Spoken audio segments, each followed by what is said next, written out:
Hello and welcome to the channel Gavaxman Spins. Today's video is the August vinyl and CD finds for the month of August, filmed on the 1st of September. About to go on a little journey to Northern Ireland and Belfast, so it'll be the last video for a week or so. Anyone who's, if there is anyone who's watching this, can recommend any good record shops in Belfast, that'd be quite useful. So you do that. Game of Thrones too, whiskey drinking, all that type of stuff going with me dad, so that should be fun. So August, what came through? So not a lot in terms of new releases. The main thing I bought was the Paul Weller Fly on the Wall album, which I've done a video on already, and then this one turned up belatedly. So Morrissey's reissue of the 1993 Beethoven Was Deaf, complete with the obligatory distorted artwork. So nothing like the original sleeve with him sticking his tongue out on. I do prefer the original sleeve actually. However, the good news is the audio is intact, no changes, no tracks taken off, no demos inserted, nothing weird and wacky with the audio, so that's good. And that particular copy was a very nice orangey biodiversity diverse vinyl, or whatever was it called, bio vinyl, I don't know what that is anyway. It's bio vinyl, but there you go. So yeah, got that. We'll do a video on the Morrissey reissues because they are weird and wacky. And that was pretty much it for new releases. However, the end of the month, August bank holiday weekend, is the Stratford upon Avon record fair. So off me and Mrs. Gavaxman Spins went. Tend to go to the Easter one and the August one. It's my favourite record fair. It's big enough that there's enough stuff there, but it's not overwhelming, but it's not too small either. So always worth going, and Stratford's a lovely place to have a kind of wander around with on a bank holiday. So what did we buy, I hear you cry? So the challenge ahead of us was when we set off, I did actually do some little videos chronicling the journey up the motorway, and then I took some footage in the record fair, and when I got home and played it back, it was all awful. So a couple of tips: if you're filming in the car and you're doing 70 mile an hour, any road signs just go whoosh like that. If you're filming outside the window, take the push the sun visor up. And if you're filming inside a record fair, you need to take your time, because it was so busy you couldn't really get any usable footage. So you just have to make do with me talking about what we found. So I'll try better. So to those that do those videos, hats off, because they're not as easy to do as they look. So into the record fair, got there 10:15, opened at 10. Lot busier than normal actually. There was a lot of people there. I think the weather was quite nice, but the vinyl revival definitely took place in Stratford upon Avon on that bank holiday Monday. And a moose round. On the journey up, I was after some of the more rock kind of stuff. So Free, I need the second and fourth album on vinyl. Still trying to pick up some Judas Priest stuff. My wife has become slightly obsessed with Hue and Cry, so she was after their first album. And for some reason, we've got this ongoing challenge where we pick a record and try and find it before we go. My wife's turn to pick this time, and so she was after Tiffany's immortal first album with I Think We're Alone on now, and that was the challenge. So in we go, really busy, weaving your way around, and then there was a little stall in the corner that got about 10 boxes of 5 for 20. So always a good sign. So £4 each. Few people there, but I managed to get a box. My wife was in another box. There was a nice man in the middle who were being very mindful of etiquette and swapping over when we'd gone through them, and not everyone does that, and a couple of elbows flying from certain people, but we managed to survive. So we went through the boxes, and all of the 5 for 20 dealies. Once you find one, you've got to then try and find some more. So my wife found the first one, and this is Heart. And we have been picking these up on the old vinyl when we see them.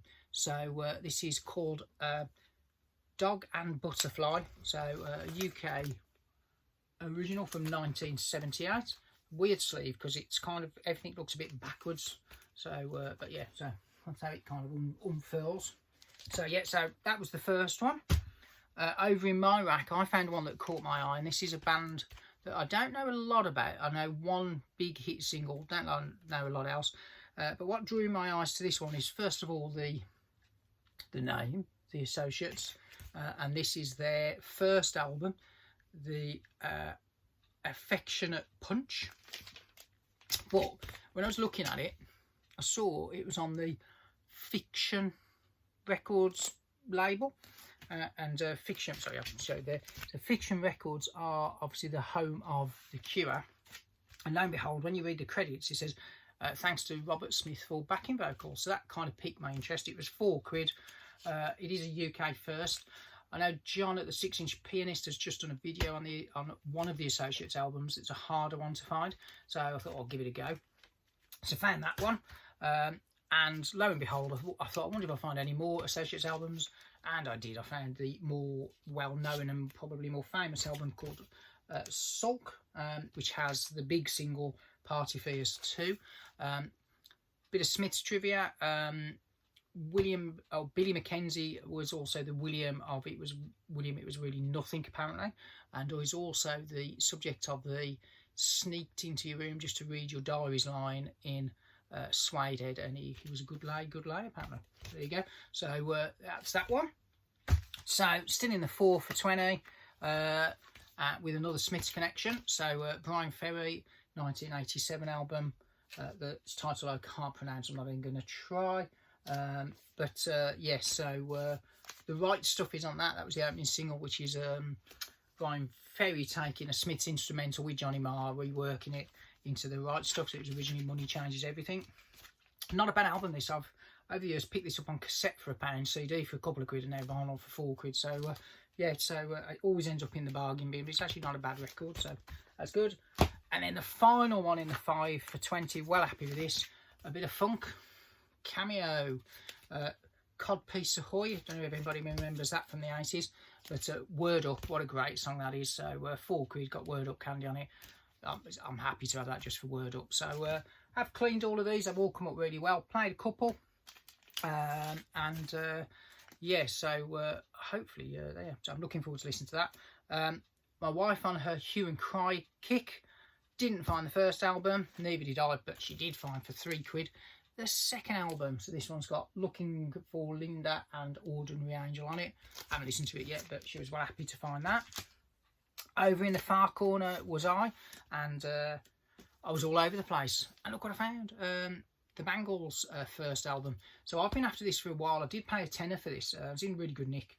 It's got Going Down to Liverpool on it, which is one of my favourite kind of songs of theirs. But this is when they were a little bit more slightly alternative. I think they were something about the Paisley Underground, something like that. I listened to this the other night. It's a really, really good album. Proper kind of 60s guitar-y type pop. And I didn't realise 3 of the 4 of them do vocals. So they're a bit like the Beatles. They're list who's singing. So and it obviously features the immortal Susanna Hoffs, so beautiful that Prince went weak at the knees for her. So yeah, good album actually. Really enjoyed listening to that. My wife was still digging away looking for a Tiffany to no joy, but did find Alana Miles with the really good song Black Velvet's on this. I think that was about £4 as well. She was well happy to find that, so that's a good one. And then in the bargain bins, so something slightly rockier for me, I found Man, band from Wales, Rhinos and Lunatics. This is a UK first press on United Artists. Nice gatefold sleeve. I've got a couple of Man, I think about 3 or 4 Man albums that my neighbour, sadly a late husband, was a bit of a record collector, and many years later she gave me his big box of records. So I sold some for him and got us some cash, sold one on eBay as well, and then bought some off her. So I gave her some money for them. But yeah, so another Man album has joined my collection, so very happy to have that. And then the last one in the record fair, I'm a bit of a sucker for the Fame label, which is a reissue kind of label in the early 80s. And when I was a kid buying records for the first time, this was brilliant, because you go into Boots or Woolworths, they have racks of them, and they were like £3 or something like that. And things like the first 2 Queen albums, first 2 Pink Floyd albums, first 2 Iron Maiden albums, Whitesnake's Trouble, Scorpions, Blackout. There's loads of them. So whenever I see a logo with Fame on it, I tend to buy them because I have a real soft spot for them. So that's the label. So yeah, so well happy with that. So that's the Stranglers. Talked about the label more than the record, I know. But yeah, the first Stranglers album. Good band, the Stranglers. So I've seen a few videos lately about the Stranglers. So yes, I thought, well, I'll get that. Also, did find a CD. Well happy to find this for £5. This is the anniversary edition of London Calling, which has the original album, but which obviously I've already got, but it does have then something called the vanilla tapes, which are the rehearsals for London Calling, and then a DVD on there as well of the making of London Calling. So for £5, one of the few Clash kind of reissue things that I hadn't got. So I might do a video on all my Clash stuff, because I've got quite a lot of the reissues. And then finally, those who've seen some of the previous Minor Finds videos, been picking up Jam singles in picture sleeves when I see them. So another £5 for the Immortal Down in the Tube Station at Murray. Down in the Tube Station, Down in the Tube Station at Midnight, which features the word curry, is what I was trying to say. So he came out Murray. God knows what's going on there. But yeah, he went home with his takeaway curry. But that's that. And you'd think that would be the end, but oh no, oh no, oh no. Whilst I had some lunch, had a walk around Stratford, kind of walk around the back streets down towards the rhythm and all that. And there's a little bookshop that I do know has also some records in. So I kind of said to my wife, come on, we'll go in, we're going. And kind of dragged her in forcibly. She went off looking at books. So I went upstairs and I was really looking for the music books that do have a good selection. But they got some records. I'm flicking through Elaine Page, Mantovani, a couple of 12-inch singles, and then, oh yes, Tiffany. Yeah, not just any Tiffany, the second album that nobody in the world has probably ever heard of. So there you go. So that's my present to the good lady wife for coming with me to these record fairs. So we're still looking for the first Tiffany album, but we've got the second, probably harder to find Tiffany album. So I don't think that's ever been played actually. So there you go.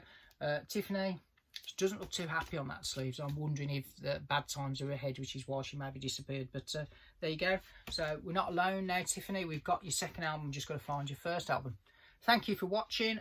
So as I say, next month's theme, or this month's theme, I'm going to carry on with some of the 90s stuff, because I didn't quite get chance to finish my 1990s kind of Britpoppy stuff, so I've still got a couple of videos I want to make there. So we're going to do a bit of that. We're then going to morph into all things Irish. So I'll be doing some videos on my favourite Irish bands, including maybe an Irish band in the 90s with a small name. Yeah, so do some Irish stuff along with the 90s Britpoppy stuff. I think with the Oasis reunion, it's kind of everywhere, and I quite enjoy doing the 90s stuff. So there you go. Little thank you and a shout out to Jack at the Vinyl Voyage, who did the world's greatest comment on my video about the Lars. So if you watch the video and go into the commentary, Jack, the funniest man in Scotland, has done a really good little kind of commentary on it. So thank you, Jack, for that. Made me laugh. So yeah, see you on the next one, and I'll hopefully bring some records back from over the seas.